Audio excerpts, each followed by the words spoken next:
এত পাখি শুধু টিভিতেই দেখেছি, কিন্তু এখন নিজের চোখেই দেখছি আমাদের বাগানে পাখিগুলো এসছে।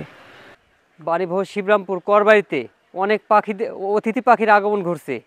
এটা দেখার জন্য বাইরে থেকে অনেক লোক আসতেছে। আর এত সুন্দর দেখার একটা যাতে বিকাল মানে যারা আসে তারা মুগ্ধ হয়ে যায় যে এত পাখি, অতিথি পাখি কোথার থেকে আসে। করবাড়ি এই পুকুরের চালাটা আমাদের এখানে আজ কয়েক বছর যাবৎ পাখি আগে অল্প অল্প আসতো, এবার 10 থেকে 15,000 পাখি এসে বসবাস করতেছে, ডিম পাড়তেছে, বাচ্চা উঠাতেছে, খাবার আনতেছে, মাঠে যেতেছে, এইভাবে ওরা চলছে। আর রাতভর কিচিরমিচির করতেছে। সকালে উঠে সবাই ওদের প্রধান খাদ্য হলো শামুক। এই শামুক নিয়ে এসে ভাঙিয়ে দিয়ে বাচ্চাদের খাওয়ায়।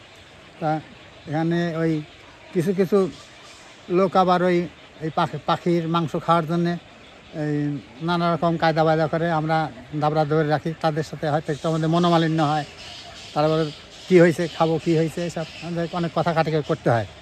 তো তারপরেও খুব ভালো লাগে। আবার অনেক লোকজন অনেক জায়গার থেকে ছুটে আসতেছে, ক্যামেরা নিয়ে আসতেছে, দেখতেছে পাখিগুলোর দেখতেছে যে কীরকমভাবে ওরা রয়েছে, থাকতেছে, সবই দেখতেছে এবং খুব ভালো বলতেছে। আমাদেরও খুব ভালো লাগতেছে। অনেক মানুষ আছে এই পাখিগুলো এয়ারগান দিয়ে, গুলতি দিয়ে মেরে মেরে নিয়ে যায়, কিন্তু আমাদের মানে খুব কষ্ট হয়, এটা দৌড়ায় সে ঠেকাইতে হয়।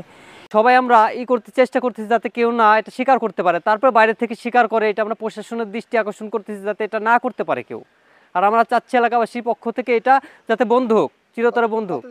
8 মাস ধরে পাখিটা আসতেছে এখানে, কিছু কিছু আসছিলে, এখন একেবারে ফুললি এত পাখি আসছে মানে মানে বলার ভাষা নেই। এটা 10-20 হাজার পাখি। পাখি রক্ষায় এখন যে পরিস্থিতি ওখানে সৃষ্টি হয়েছে, এখানে প্রশাসন বা বন বিভাগ এদেরকে এগিয়ে আসা দরকার পাখির প্রোটেকশনের জন্য, বা ওদের যাতে কোনো বিরক্ত না করে, পাখি শিকার না করে। এই কারণে বন বিভাগ বা জেলা প্রশাসন, পুলিশ প্রশাসন সকলকেই এই বিষয়টা নিয়ে ভাবার দরকার, না হলে পরিস্থিতিটা খারাপের দিকেই যাবে।